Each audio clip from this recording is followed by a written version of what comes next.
జగిత్యాల పట్టణ మున్సిపాలిటీకి సంబంధించి ఇవాళ శాసనసభ్యులు సంజయ్ కుమార్ గారు ఈ విధంగా అవినీతి అక్రమాలకు నిలయంగా దాన్ని భ్రష్టు పట్టించే ప్రయత్నం చేయడం జరిగిందో ఆ వాస్తవాలు మాట్లాడితే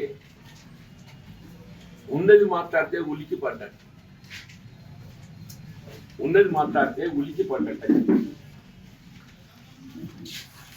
నేను అన్నాడు ఎల్ఎన్ గార్డెన్ పత్రికా సమావేశమే కానీ వివిధ సందర్భాలలో జగిత్యాల మున్సిపాలిటీలో జరుగుతున్న అవకతవకలకు కానీ చేపట్టవలసినటువంటి అభివృద్ధి కార్యక్రమాలకు సంబంధించి కానీ ఎప్పటికప్పుడు ప్రభుత్వానికి జిల్లా స్థాయి ఉన్నత అధికారులకు లిఖితపూర్వకంగా నివేదించడంతో పాటుగా పత్రికాముఖంగా కూడా నివేదించగలుగుతాం. ఇక్కడ జగిత్యాల పట్టణ మున్సిపాలిటీ గత పాలక మండలి నిజంగా ఏదైనా ఒక గుర్తింపు అంటూ రావడం జరిగితే పారదర్శకతకు అభివృద్ధికి సంకేతంగా గుర్తింపు రావాలి. ఇక్కడ మన జగిత్యాల పట్టణ మున్సిపాలిటీ గుర్తింపు ఏంటంటే మీకు సంజయ్ కుమార్ గారు శాసనసభ్యుడిగా ఉన్న 5 సంవత్సరాల కాలం కానీ గత ఈ 5 సంవత్సరాల మున్సిపాలిటీ పాలక మండలి కానీ 16 మంది మున్సిపల్ కమిషనర్స్ మారినటువంటి యొక్క ఉదంతం ఒక 5 సంవత్సరాల కాలంలో పదవి కాలంలో టర్మ్లో 16 మంది కమిషనర్లు మారటము తెలంగాణ రాష్ట్రం కాదన్న, మొత్తం దేశం కాదు. ఇక్కడ స్థానిక సంస్థలు ఉన్నట్టయితే ఎక్కడ కూడా ఇంతమంది కమిషనర్ మారినట్టు ఉదంతం ఉంటుందని చెప్పి నేనైతే ఊహించా. మరి నాకు నేను ఊహించలేను అని చెప్పాను. అంటే ఇక్కడ కమిషనర్లు పని చేయకుండా పని చేయలేకపోయిందా, లేకపోతే మీకు సహకరించలేదని చెప్పిన వాళ్ళ పంపించిందా మీ అవినీతికి అవకతవకలకు? 8 మంది మున్సిపల్ ఉద్యోగస్తులు ఏదైతున్నదో జైలు పాలైన మీ పుణ్యం. 8 మంది మున్సిపల్ ఉద్యోగస్తులు జైలు పాలైన అవినీతి ఆరోపణలతో మీ పుణ్యం. ఏసీబీ దాడులు, విజిలెన్స్ ఎంక్వైరీలు, ఇదేనా మీ ప్రగతికి నిదర్శనం?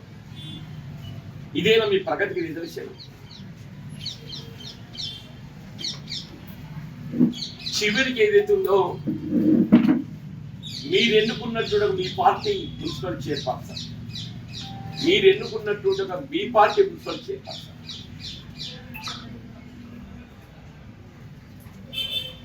వేధింపులను తట్టుకోలేక మానసిక క్షోభతో ఏదైతున్నదో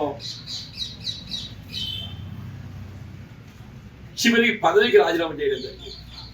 దిస్ ఆల్ మన కళ్ళ ముందు ఉన్నది. ఎమ్మెల్యే గారి వేధింపులు, మానసిక క్షోభ, what ever is the reason రాజీనామా చేయడం జరిగింది. ఎప్పుడైతే మీరు మహిళలకు కేటాయింపు చేయబడినటువంటి ఒక బలహీన వర్గాల మున్సిపల్ చైర్పర్సన్ రాజీనామా చేయడం జరిగిందో మళ్ళీ దాన్ని బలహీన వర్గాలకు చెందినటువంటి మహిళలకే భర్తీ చేయాలి. వీళ్ళ మున్సిపల్ చట్టమే కానీ, స్థానిక సంస్థలు పంచాయతీరాజ్ చట్టమే కానీ ఏమైనా లొసుగులు ఉన్నట్టయితే వాటిని సరి చేసుకొని భర్తీ చేసే ప్రయత్నం చేయాలి. వీళ్ళ గతంలో మున్సిపల్ పట్టణ శాఖ మంత్రులు కేసీ రామారావు గారు, పంచాయతీరాజ్ శాఖకు సంబంధించి దయాకర్ రావు గారు, it's a simple thing, simple amendment. It need not go to the assembly. It need not go to the assembly. It need not go to the governor. కేవలం ఏదైతే ఉందో కౌన్సిలర్ స్థానం అన్ని ఏదైతే ఉండాలని ఉన్నదో అది లేకుంటే ఎన్నికలు నిర్వహించడం అంతే, వేరేం లేదు. ఇప్పుడు రాష్ట్రంలో కాంగ్రెస్ ప్రభుత్వం అధికారం రావడంతో ఏదైతే ఉందో నేను నాకున్న బాధ్యతతోని బలహీన వర్గాలకు మహిళలకు లభించాల్సిన హక్కును మరి కల్పింపజేయాలనేటువంటి ఒక భావనతో ఏదైతే ఉన్నదో వీళ్ళ ముఖ్యమంత్రి రేవంత్ రెడ్డి గారి దృష్టికి తీసుకెళ్లడంతోనే ఇమీడియట్లీ కోర్టు రెక్టిఫైడ్ ఎన్నికలు జరిపింపజేసి ఇలా బలహీన వర్గాలకు చెందినటువంటి ఆడబిడ్డతో భర్తీ చేయించింది. మీరేం చేసిండ్రు? ఆ చట్టంలోని లొసుగును ఆసరా చేసుకొని వీళ్ళు బలహీన వర్గాలు మహిళలకు చెందాల్సినటువంటి ఆడబిడ్డలకు చెందాల్సినటువంటి హక్కును మీరు కాజేసే ప్రయత్నం చేసి సీది థింకింగ్ అంటే ఏ విధంగా ఏదైతుందో భూస్వామ్య పెట్టుబడి వర్గాల వారి యొక్క ఆలోచన విధానం ఎట్లుంటుంది అనేది దయచేసి ఆలోచన చేయండి అని చెప్పంటున్నాను.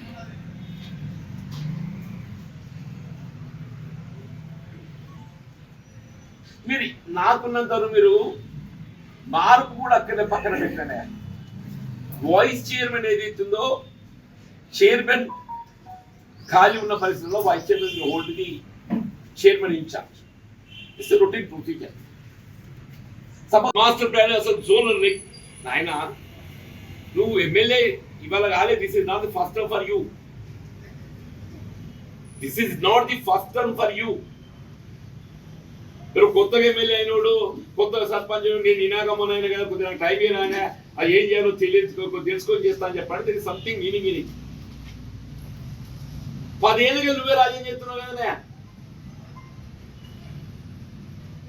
టీఆర్ఎస్ ప్రభుత్వం వచ్చినప్పటికీ ఏదైతున్నదో ఎవరు రాజ్యం చేస్తున్నారే అన్న. నేను ఎమ్మెల్యే ఉన్ననాడు కూడా ఏదైతున్నదో ప్రజలచే ఎంపీ కాబట్టి ఎమ్మెల్యేను ఉండగా కూడా ఏదైతున్నదో మాకు అధికారికి ఎమ్మెల్యే అన్న సంజయ్ అన్న అని చెప్పిందని చెప్పలేదా?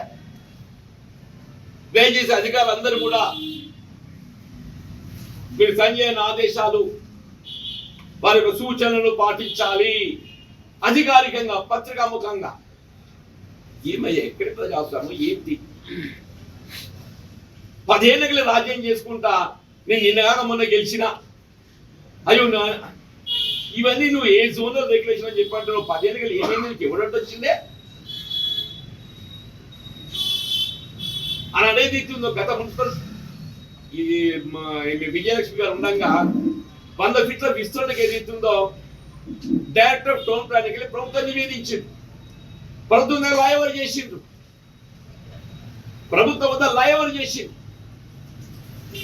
అది అయితే ఎక్కడ కాంగ్రెస్ పార్టీ పేరు వస్తుందో, అది అయితే ఎక్కడ కాంగ్రెస్ పార్టీ పేరు వస్తుందో.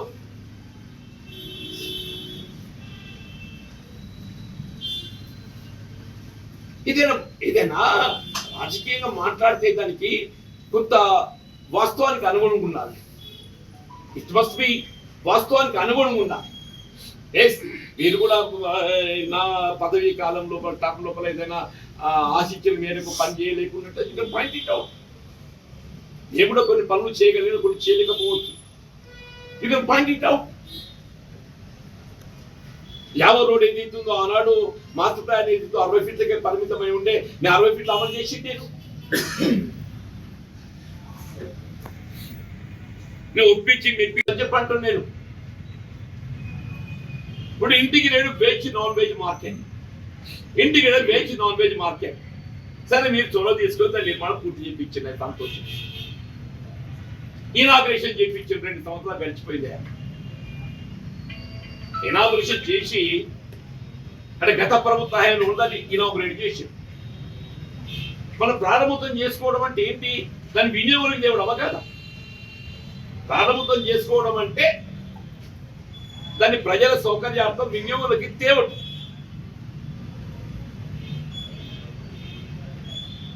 రెండు సంవత్సరాలు గడుతుందా? అదేమి వాళ్ళ కాంట్రాక్ట్ బిల్లు రాలేదు కావచ్చు. అది దాన్ని గోడౌన్ అప్పచెప్తారా?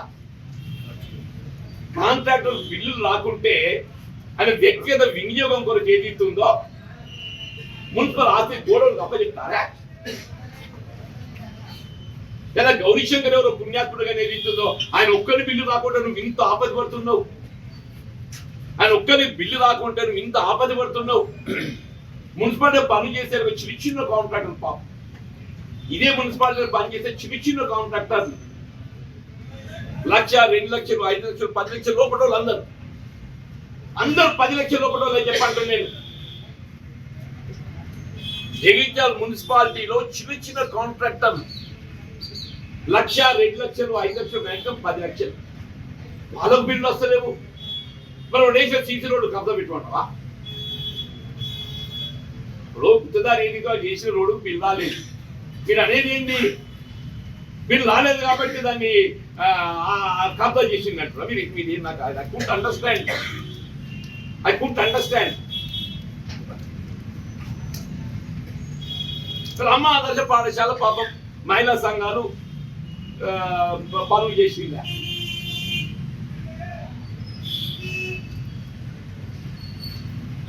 వాళ్ళ బిల్లు రాలేదు, అదే బడి తాళం ఏమంటా అంటే మరి ఏం చెప్పదలుచుకున్నారు అంటున్నాను. ఎవరైనా కాంట్రాక్టర్ బిల్లు రాకుండా ఏదైతుందో వాళ్ళు నిర్మాణం చేసిన దాన్ని కబ్జా చేసుకోవాలని చెప్తున్నారు. మీరు ఏం చెప్తున్నారు?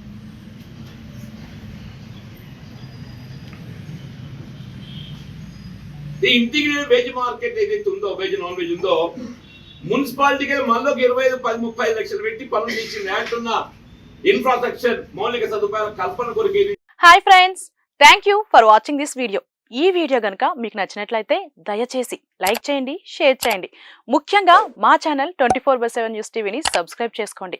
ఆ తర్వాత మీ విలువైన అభిప్రాయాల్ని, మార్పులు, చేర్పులు, కావాల్సిన వీడియో ఏమన్నా ఉంటే మన వీడియో కింద కామెంట్ సెక్షన్లో కామెంట్ రూపంలో తెలియజేయండి. నమస్కారం, సాయిదంచిక మాట్లాడుతున్నాను. ప్లీజ్ సబ్స్క్రైబ్, షేర్, లైక్ చేయండి 24/7 టీవీ ఛానల్. హాయ్ నమస్తే, నేను మీ Sonia Akula. Please subscribe to 24/7 news TV. Hi అండి, అందరికీ నమస్తే. నేను Mankota Prasad. Please do subscribe 24/7 news TV. Political, entertainment and infotainment updates కోసం like, share, subscribe 24/7 news TV.